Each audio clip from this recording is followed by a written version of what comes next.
안녕하세요. 저는 오늘 진행을 맡은 모델레이터 진동현입니다.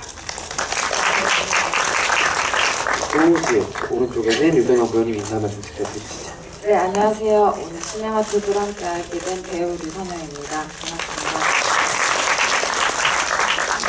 이게 엔딩 크레딧 끝날 때까지 새 스토리만 조용하게 들리고 영화가 정말 숨도 못 쉬게 1시간 반 동안 여러분들을 옥죄고 있는, 저는 오늘 극장에서 보고 처음에 노트북으로 봤는데 거의 공포 영화에 가깝네요. 다시 보니까는 숨을 편하게 쉬시고 음악도 없어가지고 아마 되게 긴장하고 계셨을 것 같아요. 먼저 유선영 배우님 잘 지내고 계셨는지 근황 도쿄부터. 네, 저는 잘 지내고 있습니다. 진 대표님 잘 지내고 계신가요? 네, 감사합니다. 저도 잘 지내고 있습니다. 네. I'm fine, 뭐 땡큐 앤유 같네요. 아, 네. 네. 뭐 혹시 그 영어가 짧을 때 이렇게 말이 끊기거든요. 혹시 어떻게 또 연애담 이후에 아마 보시는 팬분들, 오랜만에 보신 팬분들도 많으실 텐데 어떤 것들을 준비하고 계신지도 여쭤보고 싶어요. DVD는 나오더라고요. 네, DVD가 나오더라고요. 네, 연애담 DVD가 나오고 있고, 영화를 요즘 많이 보려고 노력하고 있습니다. 네. 네.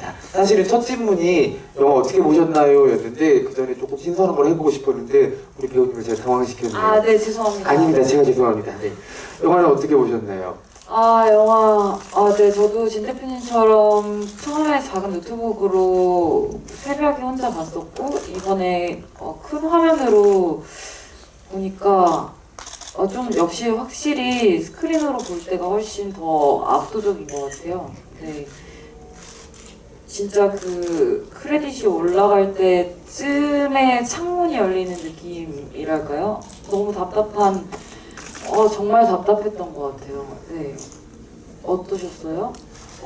저 영화 떠올려 보시면은 알 텐데 햇빛이 쨍하게 들어오는 장면이 없어요. 저 영화는 마치 뭔가 낮이어도 안개가 끼어 있는 것 같은 굉장히 기괴한, 그리고 원색이 잘 안 나오는 영화여서 뭔가 채도도 굉장히 낮고 뿌연 느낌들이 있는데 오로지 되게 분명한 건 인물들의 욕망밖에 없거든요.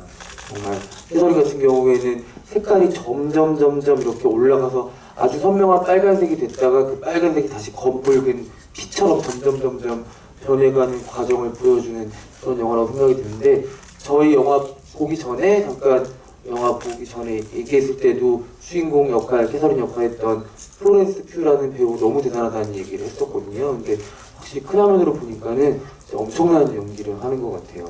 연기는 어떻게 보셨나요? 무표정에서 볼 수 있는 되게 여러 가지, 그러니까 그 포커페이스에서 볼 수 있는 여러 가지 면들이 있었던 것 같아요. 가끔 어떤 각도에서 찍느냐 아니면은 뭐 여러 가지 기술적인 기술적인 부분도 있고, 아니면 인물의 내면에 관한 여러 가지 부분도 있을 테지만, 플로렌스 퓨라는 배우는 확실히 약간 그 포커페이스에서 느껴지는 그 힘이랑 살짝의 미소만으로도 굉장히 다른 분위기를 자아내는 그런 배우인 것 같아요. 네. 배우로서는 되게 탐날 역할이잖아요. 정말. 네, 근데 이제 저는 아마 저런 게 들어올 나이가 아마 지나가지고 네, 마음이 그렇게까지 막 동하지 않네요. 진짜요? 네, 다행이죠. 어떻게 보면은 진짜 캐서린을 따라가느냐 아니면은 저 중에서 저는 사실은 캐서린을 따라가다가 중반부 지나서부터, 그리고 특히 마지막 고백하는 장면에서는 세바스찬 심정이 되게 이해가 됐었어요. 너무 무서워서 못 견디겠다. 나를 사랑하기 위해서 모든 것을 제거시키는 사람과 같이 있을 수 있는가를 선택하는 건데, 그 막판에 정말 양심선언을 하잖아요. 근데 그 순간에는 또 캐서린 감정도 되게 이해가 됐어요. 내가 너 때문에 이렇게 살아왔는데 네가 내 앞에서 너 혼자 편하자고 같은 눈빛으로 저 사람 거짓말하는 거라고 했을 때, 이 영화가 가지고 있는 이 두 배우의 어떤 긴장감이랄까, 아니면은 정말 아주 잘 꾸며진 연극 무대 같은 부분들이 그 클라이막스 씬에서 정말 잘 보여지더라고요. 누구 따라가셨어요, 감정선은? 처음에는 그냥 약간 좀 객관적으로 보게 되다가 영화가 끝날 때쯤 엔딩 부분에서는 좀 이 영화가 좀 신기한 게 그런 것 같아요. 주인공 둘과 그리고 주변 인물들의 욕망을 따라가다가 엔딩이 끝나면서 관객한테 그 욕망을 주는 것 같은 기분이랄까요? 그래서 저도 도대체 누구의 욕망인지 모르겠지만 되게 원래 그냥 되게 생각 없이 이렇게 보다가도 어느 순간 어떤 욕망이 생겨나는 것 같아요. 사실 저는 연극을 되게 좋아해서 희곡을 좀 많이 읽었었는데 이 영화를 보고 나서 오히려 전 느릅나무 밑에 욕망이라는 작품이 있어요. 유진온이의 작품이 있는데 그 작품을 제가 되게 좋아했었거든요. 저 플로렌스 퓨가 아니라 아무튼 이 캐서린 나이에 되게 좋아했었는데 그 희곡이 되게 생각나더라고요. 거기서도 어떤 그 불륜이라고 해야 되나? 금단의 사랑을 위해서 다 죽이는 여자가 나오는데 결국에는 그 여자랑 남자랑 같이 끌려가요. 그리고 이 원작 소설에서도 이 무첸스크의 레이디 맥베스에서도 사실은 원래 둘이 같이 끌려간다고 알고 있었거든요. 그래서 같이 수배가 되고 이제 감옥에 가는데 감옥에서도 그 남자가 다른 여자를 꼬신대요. 그래서 그 다른 여자를 꼬셔서 이 캐서린이 맡은 이 여자 주인공 역할이 너무 화가 나가지고 그 여자를 또 거기서 제거하는 그게 약간 이 원래 원작 소설의 내용이거든요. 어떠한 그 지금 여기 영화 안에 보면은 뭐 시아버지도 그렇고 그 남편도 그렇고 아니면은 그 세바스찬도 그렇고 캐서린도 그렇고 각자의 욕망들이 되게 다 너무너무 강렬한데 결국에 엔딩에 가서는 이상하게 그 섞인 욕망들의 덩어리를 관객한테 던지는 느낌이랄까요? 그래서 저는 지금 뭔가 불타고 있는 것 같아요. 좀 이상하지만 네 그렇네요 저는. 근데 그 생각도 했어요. 엔딩 크레딧 차분하게 천천히 올라갈 때 안나는 문제가 있어서 저 집에서 적고를 당하고 안나가 너무 무거운 돌덩이처럼 안 치는 거 안나는 무슨 죄가 있어서 근데 그 생각을 들었어요. 유일하게 솔직하지 못했던 인물이잖아요. 어떻게 보면 안나가 그러니까 뭔가 하고 싶은 것들이 있어도 다 입을 다물고 그리고 어떤 액션도 취하지 않았는데 그렇다고 안나한테 저렇게 벌 줄 것까지 있나라는 생각이 들었어요. 안나는 어떻게 보셨어요? 안나가 실업증에 걸리는 거잖아요. 실업증을 선택한 것 같다는 생각도 저는 했었거든요. 그럴 수도 있겠네요. 여러 가지 이유로 아무튼 말을 하지 않거나 못하게 되는데 정말 저도 지금 이 욕망 덩어리가 막 왔다고 했잖아요. 뭔가 약간 못돼진 것 같아요. 독해진 것 같아요. 그래서 안나에 대해서 지금 당장은 이런 생각이 드네요. 그렇게 태어난 게 네 잘못이다. 죄송해요. 너무 못됐죠. 너무 못됐는데 그리고 저는 오히려 안나가 못 들었으면 좋겠어요. 정말 안나 미안합니다. I'm sorry. 그래서 근데 그 마지막에 캐서린이 마치 임신한 것처럼 확실하게 나오진 않지만 배가 점점 나오고 있잖아요. 그 아기는 어떻게 될까라는 생각이 저는 그 생각했어요. 그 아기를 지키기 위한 선택이었을 거라는 생각이 들었어요. 캐서린은 원하는 걸 절대 뺏기지 않는 사람이에요. 캐서린이 그 아기를 원할까요? 지금 이 상황에서? 원할 것 같아요. 저렇게 세바스찬이 저 난리를 쳐버린 상황에서 자기가 세바스찬을 갈 수 없다는 걸 알았을 거거든요. 왜냐하면 재밌게도 이 친구는 그 집안을 나갈 생각은 1도 없는 사람 같이 자신이 누리고 있는 것들을 뺏기면서까지 세바스찬을 사랑하는 사람은 아닌 것 같아요. 그렇기 때문에 그 아기와 그리고 본인이 알았겠죠. 그 테디를 보면서 자기가 아기에 대해서도 어떤 욕망을 가지고 있다는 거를 그렇기 때문에 세바스찬이 사실은 제일 힘들었던 거는 그 테디의 할머니한테 모욕을 당할 때 캐서린이 지켜주지 않은 거잖아요. 자기 편을 들어줘야 되는 아주 중요한 타이밍에서 뒤로 물러서 있었던 것 때문에 1차 모욕을 당한 건데 그 상황에서 캐서린은 알았겠죠. 자신이 갖고 싶은 욕망이 또 하나 있었고 자기 안에 있음을 또 알았던 것 같다는 생각이 들어요. 저는 좀 다른 견해인데요. 캐서린은 자기의 모든 것을 지금 사실 세바스티앙에게 다 던졌잖아요. 뭐 3명이나 죽였어요 지금. 말까지 하면 넷을. 넷의 어떤 안나까지 하면 5이죠. 안나는 안 죽었으면 네, 좋겠어요. 죽지 않았으면 좋겠다 정말. 아무튼 하지만 5명 또는 그 이상으로 되게 그 집에 있는 모든 하인들이 다 알고 있잖아요. 그리고 사실 목사님도 약간 눈치채신 것 같고 지금 굉장히 많은 죄를 저질렀는데 그런 그 자기의 인생을 이제 투자하고 내던진 그 이제 사랑의 결실이라고 생각했던 그 아이가 진짜 사랑이 아닌 사람으로 변했다면 캐서린이라면 정말 그 아이를 원할까 싶어요. 사실 그렇게 보면은 제가 느꼈을 때는 캐서린은 본능적으로 모성애를 가지고 있는 사람 같지는 않거든요. 아직까지 젖살이 빠지지 않은 그런 자기도 지금 아이인 것 같고 그래서 물론 저택과 여러 가지 어떤 신분이나 이런 것들은 지키고 싶지만 저 아이는 지키고 싶을까라는 의문이 계속 들더라고요. 네.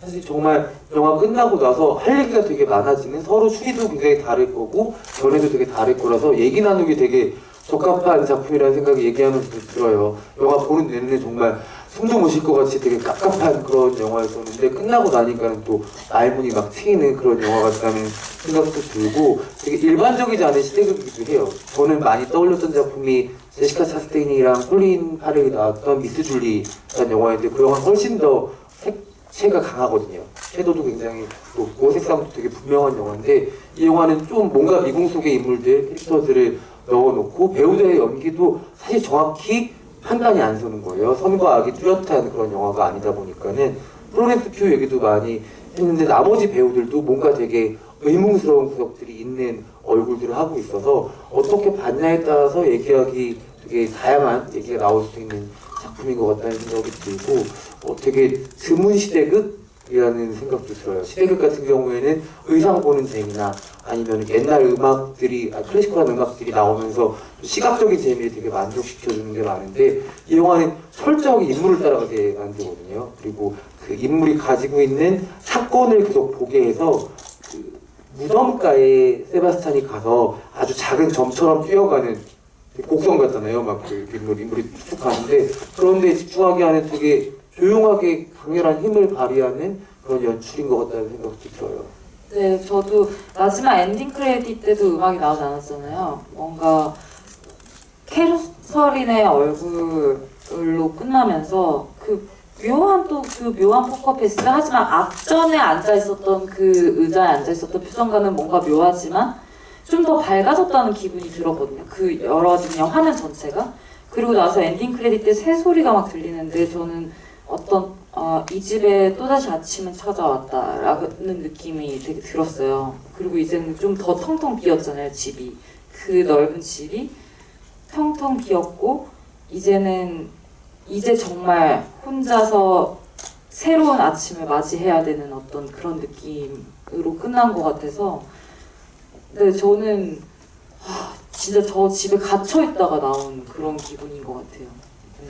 그 얘기를 또 잠깐 했었거든요. 플로렌스 퓨라는 배우가 되게 다른 얼굴들을 많이 가지고 있는데 또 어떤 배우들을 떠올리게 하는 얼굴이기도 하다. 저는 에이미 아담스 얘기를 했었고 성형 배우님 같은 경우에는 클로이 모레츠 얘기를 했었어요. 그래서 각도에 따라서 굉장히 다른 얼굴로 보이는데 초반부에 좀 더 이렇게 순진한 아이 같았을 때의 플로렌스 퓨는 가우트라는 영화가 있는데 그 영화에 나왔던 에이미 아담스의 얼굴을 여러 각도에서 좀 떠올리게 하는 부분들이 있고 입을 막 이렇게 앙 다물면서 뭔가 표정을 지었을 때는 아까 클로이 모리츠 얘기하셨을 때 저는 뜬금없이 네온데몬 생각이 났었거든요. 어떤 욕망을 마음 안에 되게 불처럼 품고 있는 사람의 얼굴을 볼 때 그래서 저는 그 얘기를 직접 듣지 못했지만 박찬욱 감독님이 이 영화를 보시고 나서 플로렌스 퓨는 대단한 배우다. 내가 여자 배우를 보는 눈만큼은 믿어달라 이런 얘기를 했다는데 다음 작품이 너무 기대되는 배우예요. 네, 맞아요. 그리고 뭐 박찬욱 감독님이 여배우만 잘 보신 분 아니니까요. 네, 워낙 영화 잘 만드시는 배우님이 그 감독님이시니까. 네. 저도 되게 저는 좀 연극의 여러 가지 희곡들을 좀 좋아하다 보니까 이 영화를 보면서 사실 왜 제목이 레이디 맥베스인지에 대해서 굉장히 궁금했어요. 그래서 그 셰익스피어의 맥베스 원작일까라고 생각하고 처음에 이 영화를 접했는데 뭐야? 너무 다른 거예요. 그래서 뭐 영국인 것만 잉글리시 쓰는 것만 너무 똑같아서 이거 뭔가 찾아봤더니 이게 원래 러시아 소설이 원작이고 그 쇼스타코비치라는 러시아 작곡가가 오페라로 또 만들었대요. 그 소설을 원작으로. 그래서 그 오페라를 좀 찾아봤는데 그 오페라 내용이 좀 더 소설이랑 가깝거든요. 그래서 나중에 시간이 되시면은 그 오페라도 한번 유튜브로 잠깐 감상하셔도 네, 되게 좋을 것 유튜브에 같아요. 있어요? 네, 거기에 나오는 일단 지금 이 물론 그 러시아 작품이기 때문에 러시아 이름으로 돼 있고 여기에 지금 나오는 안나도 사실은 여기 영화에서 만들어진 캐릭터거든요. 근데 그 지금 이 주인공 역할을 맡은 여자가 이제 오페라에서는 소프라노 역을 맡은 소프라노인데 정말 연기를 되게 잘해요. 그리고 소리도 굉장히 좋고 그 제가 아까 말씀드렸던 그 느릅나무 밑에 욕망에 나오는 앱이라는 여자 주인공이 있는데 그 여자 주인공이랑 훨씬 더 비슷한 지금 이 친구는 지금 극 중에서 17살로 설정이 되어 있는데 오페라나 아니면 소설이나 아니면 희곡 같은 걸 보시면 좀 더 나이대가 있거든요. 그래서 그거랑 또 다른 맛을 느끼실 수 있으실 것 같아요. 유튜브에 검색할 때 뭐라고 해야 돼요? 러시아어를 아니요. 그냥 무체스크의 레이디 맥베스 아니면 쇼스타코비치 레이디 맥베스라고 치시면은 뭐 1장 볼 수도 있고 네 4화까지 이루어져 있던데 아무튼 되게 그것도 굉장히 강렬하더라고요. 네. 네. 유선영 배우님의 꿀팁도 여러분들 집에 돌아가시면서 한번 유튜브로 보시면 또 색다른 경험이 될 것 같아요. 사실은 저희가 이 영화를 만드신 감독님이나 아니면 영화에 출연한 배우들이 아닌 상태에서 여러분들과 영화를 본 얘기를 나누고 있는 거라서 이따가 객석에 마이크를 들었는데 이 영화 만드신 의도가 뭔지를 물어보시면은 저희가 어떻게 대답을 할 수가 없어요. 그래서 사실 아까 말씀드린 것처럼 여러 가지 얘기를 나누기 좋은 영화니까는 이렇게 본 부분들이 있다. 관객분들은 어떻게 보셨는지 같이 좀 대화를 나누고 싶다라고 얘기를 하시면 될 것 같아서 미리 사전에 의도를 말씀드릴 수 없음을 말씀을 드립니다. 네, 그 연극 얘기를 하셨잖아요. 혹시 그 셰익스피어의 희곡들 4대 비극이라고 하는 작품들도 있고 어떤 작품 좋아하시는지? 네, 저도 여성이라서 그런지 몰라도 저도 맥베스란 작품에서 레이디 맥베스 역할을 되게 좋아하고요. 또 오슬로라는 작품도 좋아해요. 그리고 햄릿에서도 보통 오피리어를 맡고 싶은데 저는 햄릿 엄마, 거트루트 원피 같은 그런 캐릭터가 좀 더 좋은 것 같아요. 시대를 막론하고 여성 캐릭터들이 사실은 되게 뭔가 주체적이지 못하거나 아니면 어떤 외부의 환경에서 어쩔 수 없이 그렇게 몰아간다라는 어떤 여러 가지 캐릭터들이 훨씬 더 많잖아요. 근데 사실 이 작품에서도 그렇지만 제가 좋아하는 캐릭터들은 그런 상황을 만들어버리는 그런 캐릭터들인 것 같아요. 특히 네, 지금 말씀하셨던 4대 비극 안에서도 그런 캐릭터들이 훨씬 좋고 네, 이 작품에서도 캐서린이 좋았던 이유는 좀 잔인하긴 하지만 저 상황까지 지금 이 집에 들어온 건 자의가 아니었지만 사랑을 하는 건 자의잖아요. 사랑을 지키는 것도 자의고 이 집에 남겠다고 선택한 것도 자의로 이루어졌다는 부분에서 좀 매력이 있었지 않을까라는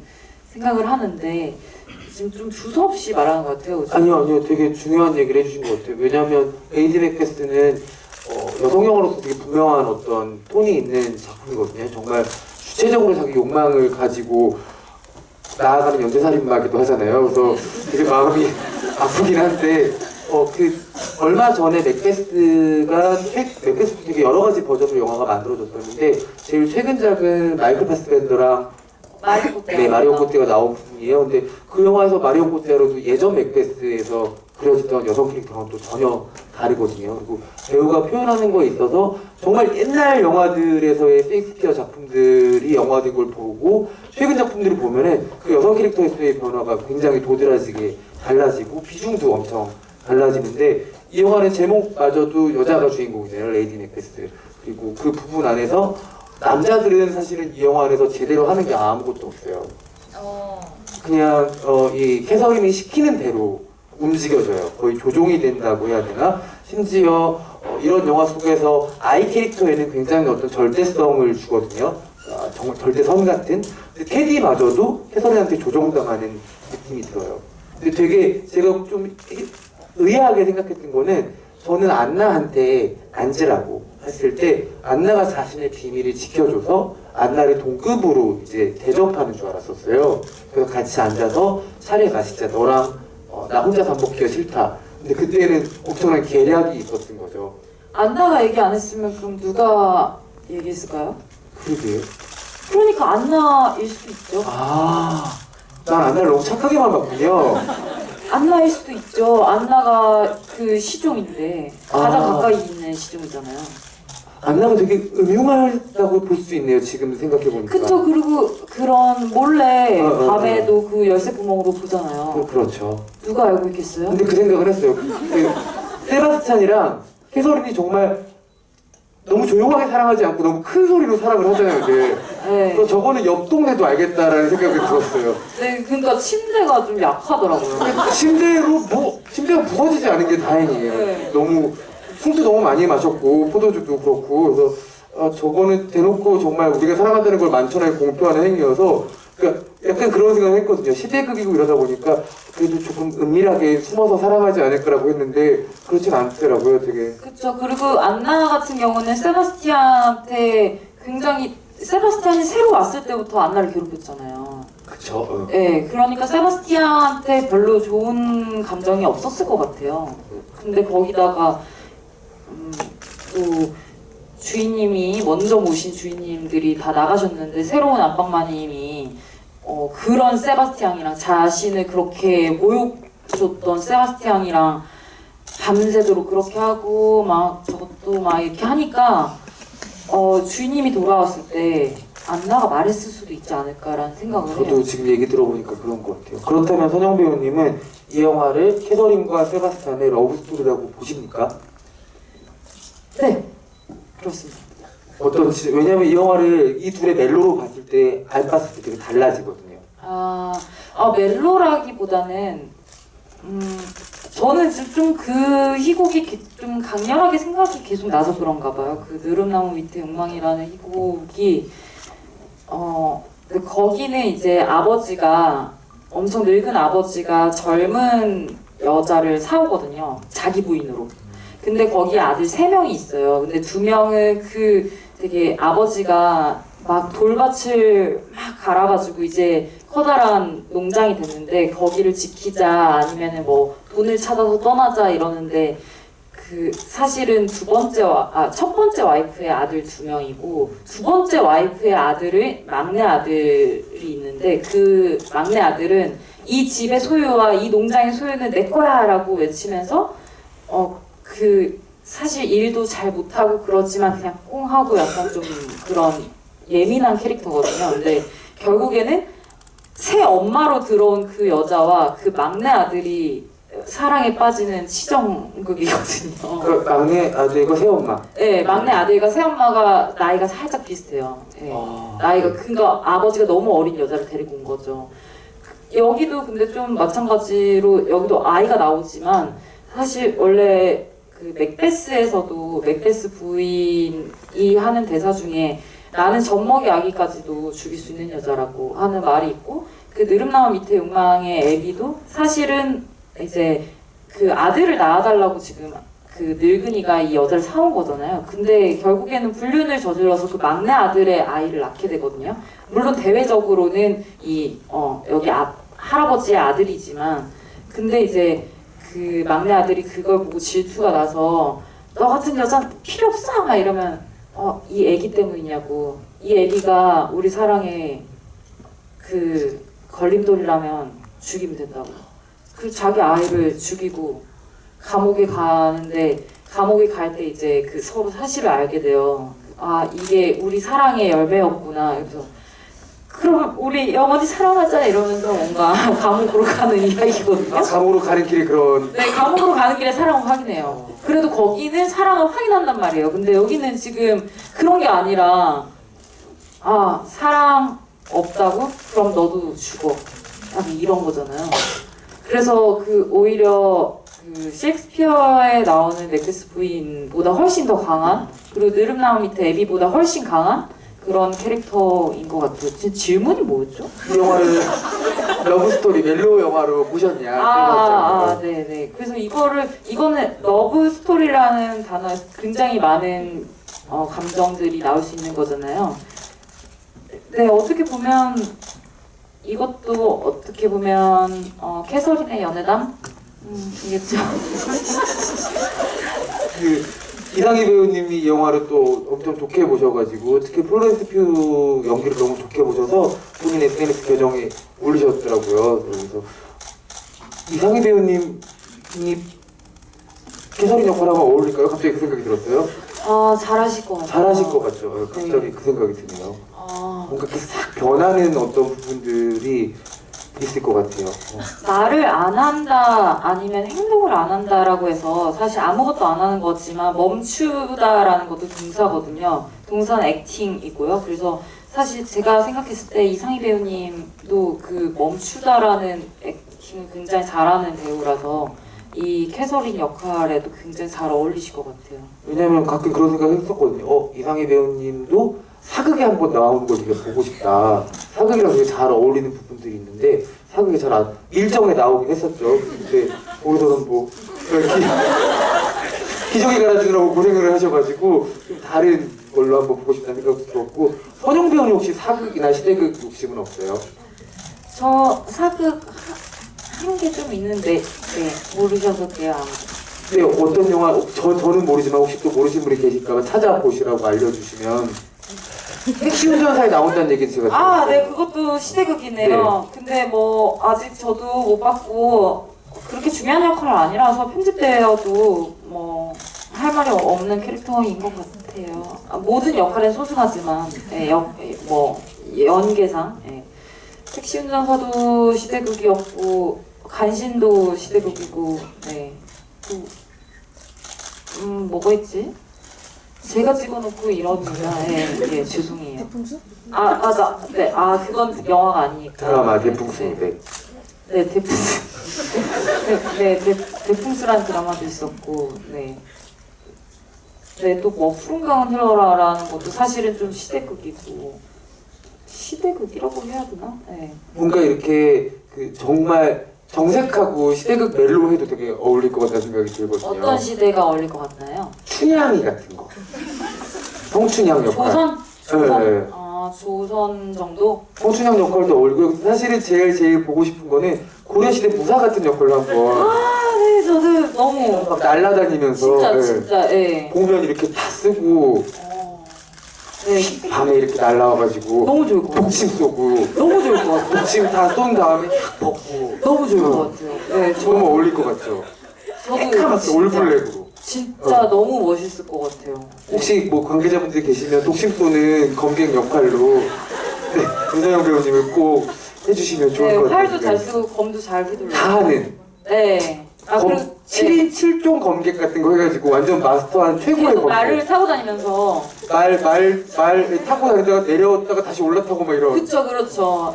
되게 멋있는 와이어 액션도 가능하니까 여러분 많이 봐주세요. 네, 많은 연락 부탁드리도록 하겠습니다. 사실 저희가 얘기가 끝나고 나서도 같이 오실 분이나 아니면은 친구분들이랑도 다른 포인트들 얘기할 게 되게 많은 영화기도 해요. 저는 그 생각을 했거든요. 이 영화 되게 재밌는 게 후반부쯤에 남편이 그 후견이 됐고 남편이 낳은 애가 있다고 하는 순간 캐서린 얼굴에서 자기의 합리화가 어느 순간 딱 벗겨지는 느낌이 있었거든요. 나는 사랑받지 못했기 때문에 내가 세바스찬을 사랑하는 건 어느 정도 정당화될 수 있어 라는 부분이 세바스찬이 그러잖아요. 그 남자 못한다며 근데 안 한 거네 라고 했을 때 캐서린 얼굴이 정말 하얗게 질리는 이 친구가 별로 영화 속에서 잘 안 지리는데 그때 그런 부분들이 있어서 되게 묘하게 그 어떤 인간이라는 종들이 가지고 있는 감정의 되게 태부를 막 긁는 느낌이었었어요. 그래서 되게 센 영화구나라는 생각이 많이 들었었고 그래서 더 숨도 못 쉬고 집중하게 되는 부분들이 그렇게 안 넘어가요 영화가. 그렇게 넘어가면 좋을 부분들을 둘이 붙여놓으면은 다 토해내게 하는 어떤 부분들이 있어서 참 잔인하게 보여주는 영화다라는 생각도 들더라고요. 그래서 그런 장면들이 더 있을 것 같아요. 네, 오히려 소리를 막 지르거나 눈물을 막 쏟아내는 것보다 그것을 참아내는 어떤 장면을 볼 때 관객들이 느끼는 가슴 속의 답답함이 더 증폭되는 것 같다는 생각이 들었어요. 그런 부분에서 이 영화는 보는 사람이 같이 답답해지는 말하고 싶은데 더 행동하고 싶은데 뭔가 제대로 풀어지는 그런 감정이 없이 계속 답답함과 찝찝함을 남기고 새로운 아침을 맞이하는 영화가 아닌가 싶네요. 그래도 정말 캐서린이 멋있는 건 그 되게 말로 하기 힘든 굉장히 어려운 욕망이라는 거를 유일하게 솔직하게 자기 입으로 얘기하는 게 캐서린이거든요. 세바스찬이랑 같이 있을 때도 사랑한다는 말도 그런 부분들을 다 자기 입으로 얘기하는 사람이고 초반에 그 시아버지 앞에서 둘이 붙는 신이 많잖아요. 그때도 굉장히 솔직하게 얘기들을 해요. 그냥 마치 그냥 우리나라의 옛날 시대 그림은 절대 못할 법한 얘기.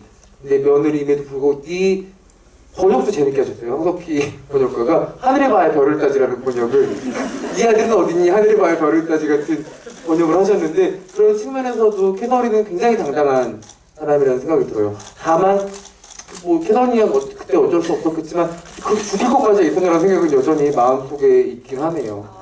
근데 저는 이 영화를 좀 초반부터 바람이랑 되게 연관이 많이 된다고 생각했어요. 그래서 이 집도 사실 결혼하고 왔을 때 외풍이 너무 세니까 조심해라. 근데 여자는 난 추위 안 타니까 괜찮다. 외출도 하고 싶고 바람도 쐬고 싶은데 못 나가게 하잖아요. 근데 나중에 이제 그 시아버지와 남편이 간 다음에 그 여자가 이제 강풍을 맞고 이제 비도 온다니까 그럼 더 괜찮네. 그 바람을 맞으면서 느끼는 그 해방감 있잖아요. 감기가 들 만큼 되게 추웠을 거라고 이제 뭔가 유추가 됐는데 그 센 바람을 맞으면서 약간 이제 좀 살 것 같다. 근데 그 바람이라는 단어가 한국어로 되게 여러 언어의 의미를 가지잖아요. 그냥 윈드도 있고 어떤 뭔가를 바라는 거일 수도 있고 바람을 피는 거일 수도 있고 그래서 뭔가 캐서린은 굉장히 강풍 같은 여자일 수도 있겠다. 추위를 타지 않는 강풍 같은 여자? 이런 생각이 좀 들었습니다. 진짜 그러네요. 캐서린 스치고 간 곳마다 모두가 폐허가 돼버렸네요. 정말 태풍 이름으로 지어도 아깝지 않은 그런 캐서린을 저희가 오늘 스크린을 통해서 만난 것 같습니다. 이제 저희 얘기들 말고 관객분들도 영화 어떻게 보셨는지 같이 얘기를 나눠보면 좋을 것 같아요. 이 기회를 틈타서 마이크로 선영 배우님한테 반갑다는 얘기도 하셔도 될 것 같고요. 손을 들어주시면은 저희가 마이크를 전달해 드리도록 하겠습니다. 뒤쪽에 계신 관객분.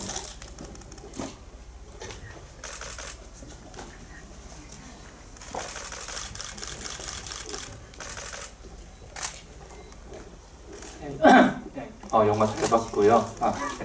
네, 저는 제가 궁금했던 부분에 대해서 한번 이야기 나눠보고 싶은데, 그 안나가 마지막 장면에서 딱 자기가 사실 안나가 얘가 죽었어요 얘기를 했으면은 그 상황에서 나도 살고 진실이 드러나는 상황인데 아무 말도 못 하고 있었잖아요.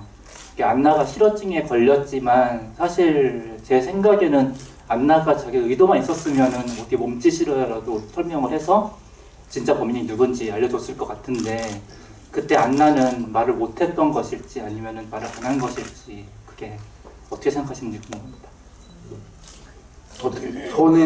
저는 그러니까 얘기를 나누다 또 여러분들이랑 시간이 좀 지나고 나서 드는 생각은 안나도 세바스찬이 좋아했을 것 같다는 생각 되게 많이 했어요. 유일하게 세바스찬과 같이 있을 수 있는 방법은 자기가 아무것도 말하지 않는 것일 수도 있겠다. 그러니까 그 둘이 버섯 따러 다니면서 뭔가 또 있었겠죠? 저는 정말 안나가 세바스찬 좋아했다고 생각하거든요.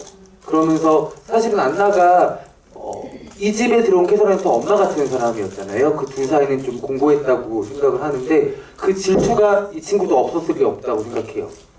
근데 그 상황에서 여기서 세바스찬과 같이 있을 수 있는 방법은 아무것도 말하지 않고 같이 끌려가는 것. 그래서 나중에 부감샷으로 그 둘이 좁은 수레 같은 데 있을 때 보여지는데 왠지 저는 안나는 평온해 보이더라고요. 진짜 소름이네요. 저랑 완전 다른 느낌. 진짜 약간 좀 이상한 걸 많이 봤나 봐요. 진짜 소름. 아니 저는 그 마차에 끌려가는 것도 세바스티안은 하늘을 바라보고 안나는 완전 시선을 돌리고 있잖아요. 마차를 보고 있잖아요.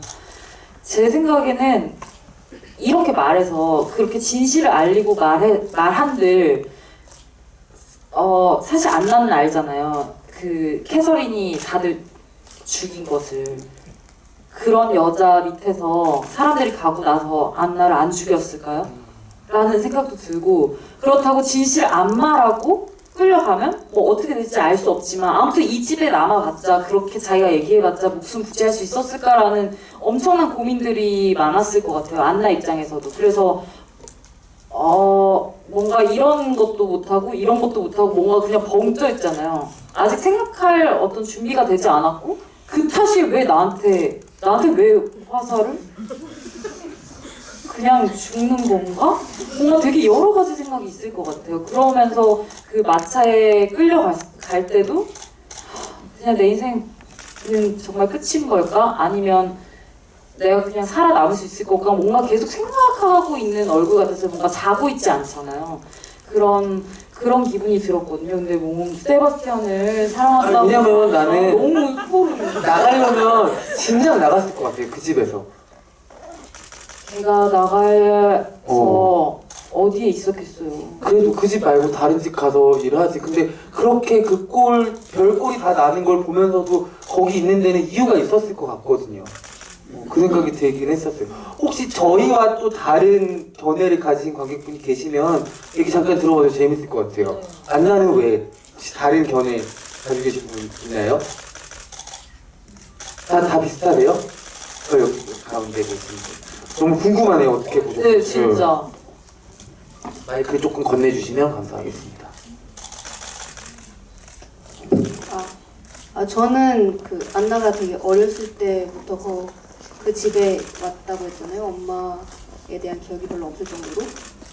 그래서 그 권력에 복종하는 거 이외에는 뭘 못 배웠을 것 같아요. 그래서 그 안에 있는 권력자가 누군지 너무 정확하게 파악을 하고 있었기 때문에 계속 뭐 거짓말을 뭐 주인이 돌아오면은 주인한테 복종을 해야 되기 때문에 주인한테 말을 하고 뭐 그런 식으로 했을 것 같아요. 저 되게 설득력 있는 견해인 것 같아요.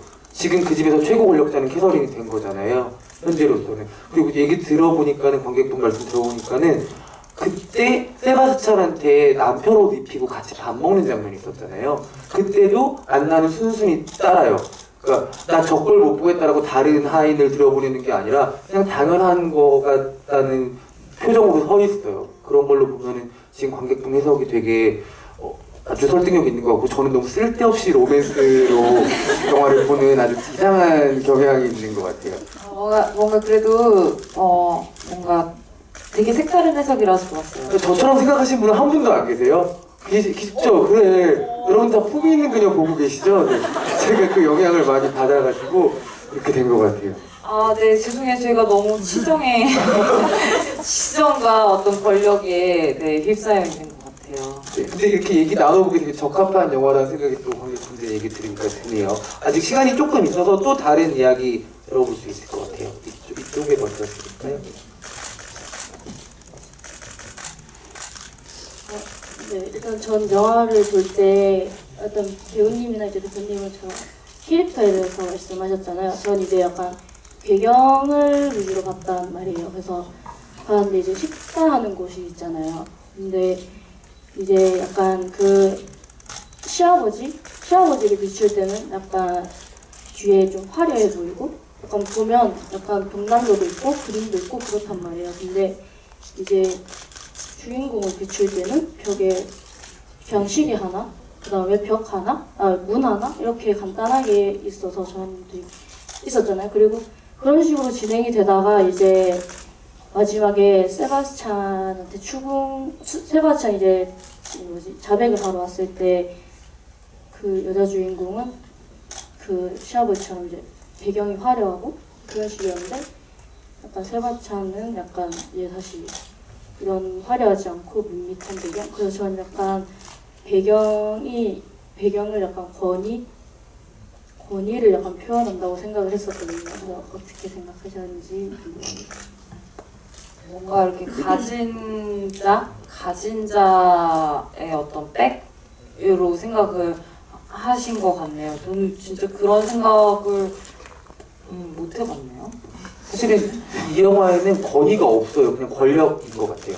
권위 있는 삶이란 나오지 않고 이 영화 속의 모든 인물들은 이를테면 쉽게 얘기하는 뭐 기품 같은 게 있는 인물들은 아닌 것 같아요. 보신 것처럼 권력의 어떤 구도나 계급을 계속 보여주는 것 같은데 명백하게 세바스찬을 통해서 유추해보면은 이 캐릭터들이 어떻게 계급을 오르고 내리는지가 되게 잘 보이는데 그 꼬마 아이가 들어오는 순간 헛간 같은 데로 밀려났잖아요. 거기서 한 번 더 밀려나면 마극간으로 가게 돼요. 그러니까 얘가 갈 수 있는 가장 높은 데는 캐서린의 침대였던 거고 이 남자한테는. 근데 똑같은 위치에 영화는 테디를 부감으로 한번 잡아줘요. 그러니까 이 침대에 다른 남자가 들어오게 되는 거죠. 근데 제일 초반에 그 자리에 있었던 건 남편이었어요. 근데 그 자리가 바뀌지 않는 건 캐서린이 유일하고, 어떻게 보면은 그런 장면들을 통해서도 사실은 캐서린이 엄청난 권력을 쥐고 있다는 걸 보여주는 장면이기도 해요. 어떻게 보면은 남자를 침대로 끌어들이는 거거든요. 근데 그 권력을 쥐고 있는 건 여자가 유일한 거죠, 이 영화 속에서는. 그래서 재밌게도 세바스찬은 테디한테 별것이 아닌 걸로 볼 수 있는데 엄청난 질투를 하게 되는 거고, 바로 그 장면 앞에 침대에 누워있는 테디를 보여주죠. 되게 편안하게 잠든.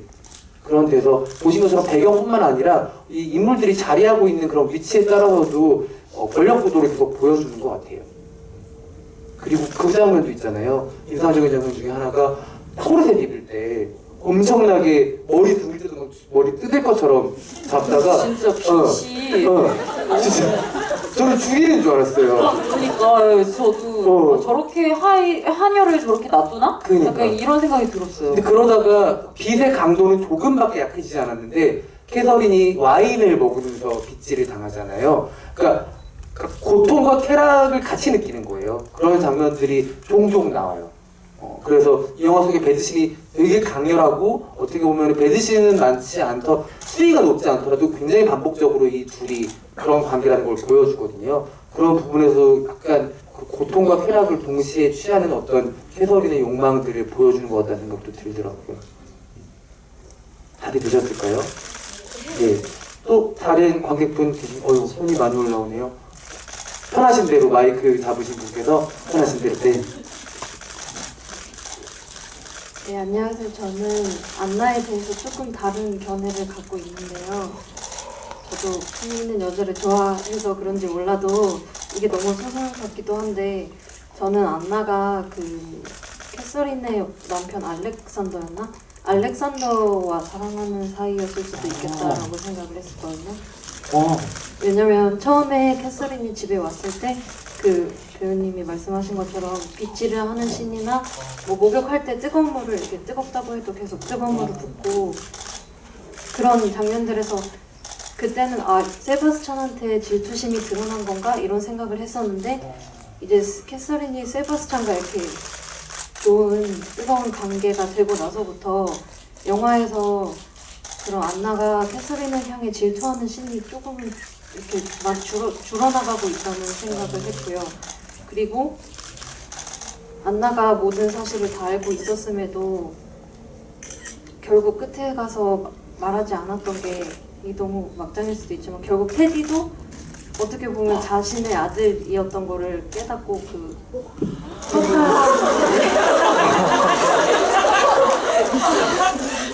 왜냐면은 그 알렉산더가 집을 많이 비웠잖아요. 근데 그게 결국, 그리고 캐서린과 그런 육체적인 관계도 맺지 않았고요. 그래서 그게 결국 그 집을 비웠을 때 테디에게 가 있었다가 이제 그런 게 아닐까. 그게 안나가 테디의 존재를 알고 있었다고 확신하지는 못하지만 그런 안나의 행동들이나 그런 거에 대해서 아니 그러면은 그 친정 엄마가 와가지고 딸이 모른 척한 거예요? 그러니까 그거는 소름. 진짜 대박. 캐서린이 안나한테 물어봤을 때 안나가 그때 식탁에 앉으라고 했을 때 어머니에 대한 기억은 없다고.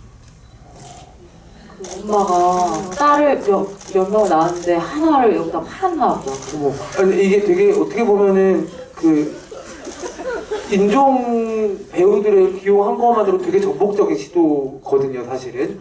그러니까 흑인 배우들이 등장하는 것도 그렇고. 근데 지금 관객분 해석처럼 보면은 되게 모녀 사기단인 거잖아요. 아니. 안나네 모녀 관계가. 저는 너무 놀래가지고 지금. 아니 근데 저도 그런 생각 갑자기 드네요. 그 안나가 그 남편을 사랑했는지는 잘 모르겠지만 그 남편이 아무튼 캐서린하고는 동침하지 않잖아요. 근데 아무튼 욕구는 있는 남자고. 근데 애는 좀 믹스야. 아무튼 섞였어. 그러니까 애는 시작할 때 되게 우아했었는데. 아 그랬어요? 그거 뭐라고? 애는 섞였어 하니까 되게 좋네요. 시원시원하고. 뭔가 아이는 색깔이 달라요. 아무튼 백인이 아니잖아요.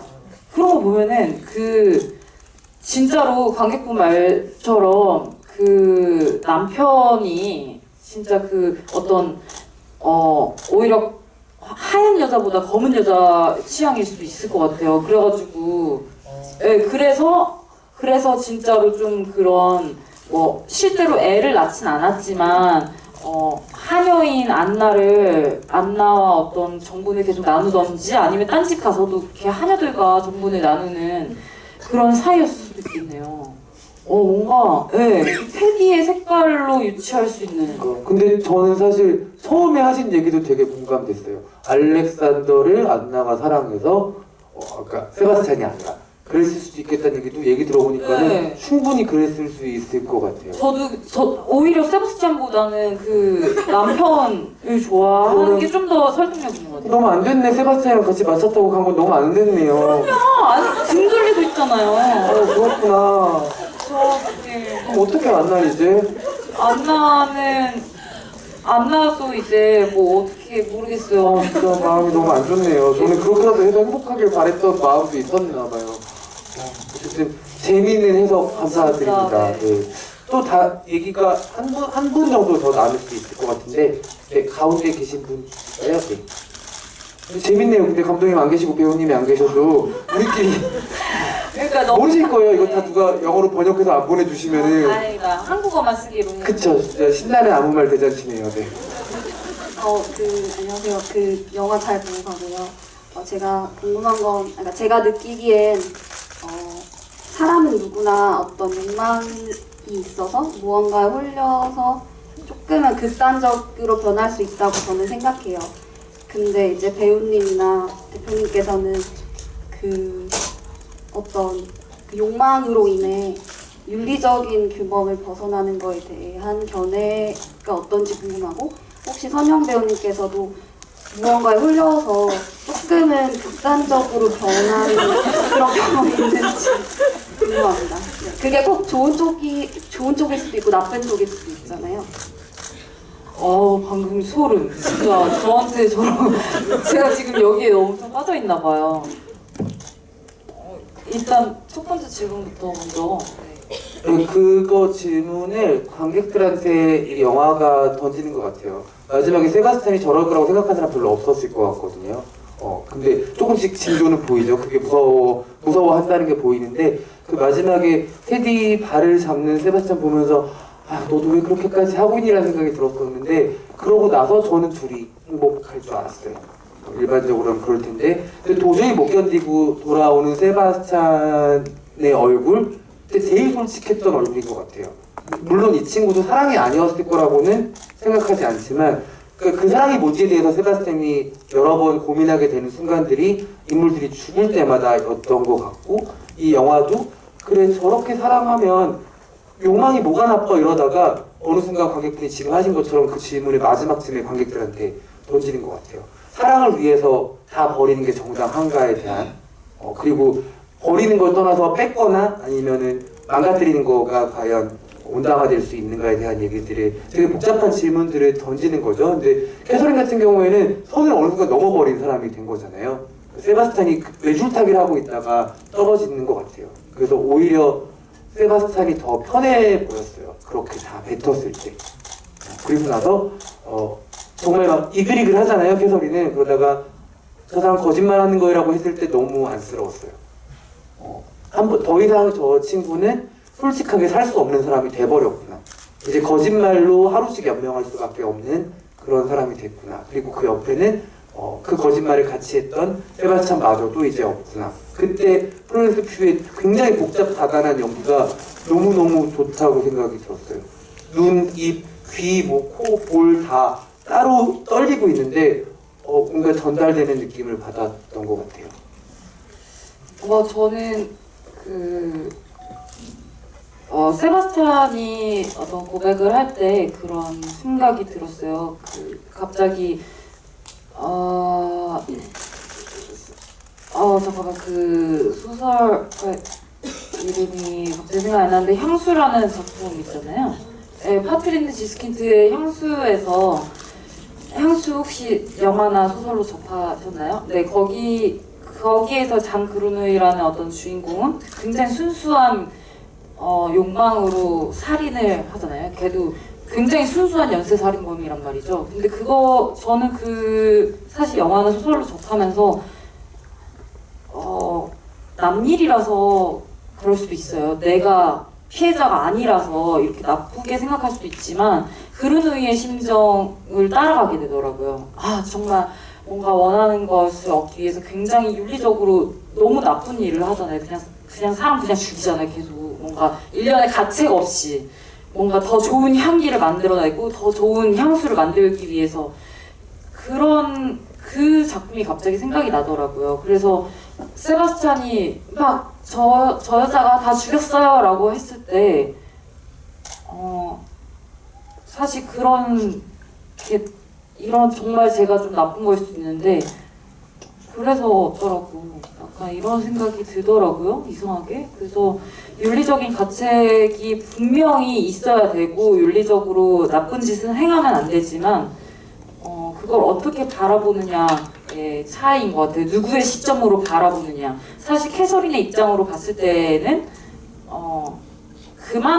그만한 여자가 어디 있어요, 그렇죠? 모든 것을 주겠다는데 자기의 귀족 신분이나 뭐나 다 상관없이 네가 천민이든 뭐든 상관없이 나의 모든 걸 내던지겠다는데 정말 그런 여자를 찾기 힘들 것 같다는 생각이 갑자기 들더라고요. 그래서 그 다음에 캐서린의 약간의 퍼즐에서 느껴지는 정말 허망함?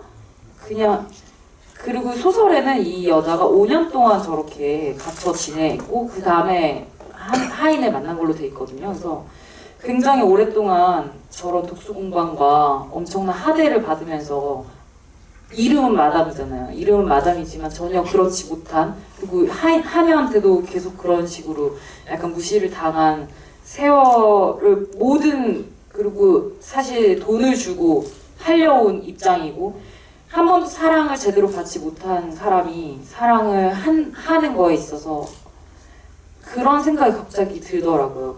세바스찬이 갑자기 그렇게 나를 배신 때릴 줄 몰랐다는 그 퍼즐? 그래서 저는 윤리적인 가책은 분명히 있어야 한다고 생각하지만 어떤 관점에 따라 다른 것 같아요. 네, 마치 정의란 무엇인가를 논하는 것 같은 이야기인 것 같아요. 네, 그리고 저는 개인적으로 이렇게까지 치정으로 잘 가진 않지만 무언가 하나에 빠져서 허우적될 때라고 하셨나요? 그런 말은 안 하셨죠? 홀렸을 때 예전에 제가 피아노 연주하는 걸 되게 좋아했었는데 피아노 연주를 혼자 막 연습을 하고 있다가 되게 좀 악기 다룰 때 좀 잘 홀려 있는 것 같아요. 저는 그래서 악기를 다룰 때 저는 좀 상상력이 풍부하고 만화를 많이 봐서 그런지 이 작곡가의 시대로 가거나 아니면 이 작곡가가 어떤 상상을 하면서 이 곡을 썼는지 그게 막 정말 홀린 것처럼 어느 순간 되게 재밌는 일이 있었는데 제가 피아노를 연주를 하고 있었는데 갑자기 제가 엄청 깊은 바다 속에 들어와서 고래가 된 걸 느꼈어요. 되게 이상하죠. 되게 예술적인 홀림인데요. 그런 홀림 같은 거? 근데 실제로는 잘 못 홀리는 것 같아요. 무슨 말이지? 아니 너무 근데 현영 배우님 대답이 너무 우아해가지고 저는 뭐 꿀땅콩에 홀릭했었다 이런 얘기인 줄 알 줄 알았는데 그게 아니라 그리고 코카콜라. 코카콜라. 이런 거 얘기하면 안 돼. 괜찮아요. 코카콜라 뭐 다 아는 건데. 네, 코카콜라에 홀린 적 있어서 네, 지금은 끊었습니다. 네, 즐겁게 얘기를 나누다 보니까 다음 상영 시간 때문에 오늘 자리를 마무리해야 될 것 같아요. 에디 맥베스는 8월 3일 개봉이죠. 8월 3일 개봉으로 알고 있는데 아까 말씀해주신 책이 원작이 또 영화 포스터가 커버가 되나봐요. 새로 책이 나온대요. 저도 얘기를 들으면서 원작 책을 꼭 한번 읽어보고 싶은 작품이라서 여러분들 영화 개봉과 함께 이 영화의 원작 책도 같이 보시면 더 즐거운 경험이 되지 않을까 싶고 올여름에 공포영화가 별로 없잖아요. 그래서 저 굉장히 훌륭한 공포영화로 추천을 드리고 싶어요. 90분 동안 시원한 극장에서 숨도 못 쉬게 하는 그런 공포영화로서도 아주 매력적인 작품이고 여러 가지 시대극, 멜로드라마 아니면 성장드라마, 여성영화 여러 가지 툴로 다 각자 다른 각도에 따라서 빛나는 매력을 가진 영화니까는 이 배우도 그렇고 이 감독도 오페라 연극 연출가셨다가 영화로 데뷔를 하셨대요. 아주 훌륭한 연출력을 보여준 감독이니까는 그 다음 작품에도 다 기대를 걸어볼 만한 원석 같은 영화가 아니었나 생각이 듭니다. 오늘 즐거운 대화를 함께 해주신 우리 현영 배우님의 끝인사 들으면서 자리를 마무리하겠고요. 160석 아타우스 제일 큰 관이죠. 이 티켓팅에 성공하신 관객분들에게도 늦어지면 축하의 말씀 드리도록 하겠습니다. 네, 오늘 함께 해주셔서 감사하고요. 저도 관객 여러분과 너무 다양한 각도에서 영화를 함께 나눌 수 있어서 너무 재미있는 시네마 토크였던 것 같아요. 네, 개봉하면 또 다른 친구들과 함께 이 영화에 대해서 또 여러 각도에서 나눠보시면 재밌을 것 같고요. 또 소설책도 읽으시면서 원작인 오페라 음악도 함께 들어보시면은 또 이 지금 영국 배경인 이 영화와 그리고 그건 이제 러시아 배경인데 러시아 배경의 어떤 또 다른 느낌을 또 느끼실 수 있을 것 같습니다. 예, 함께 해주셔서 감사합니다. 네, 함께 해주신 관객분들 더위 조심하시고요. 조심해서 들어가세요. 감사합니다. 네, 관객분들은 우측 문으로 퇴장해 주시면 됩니다.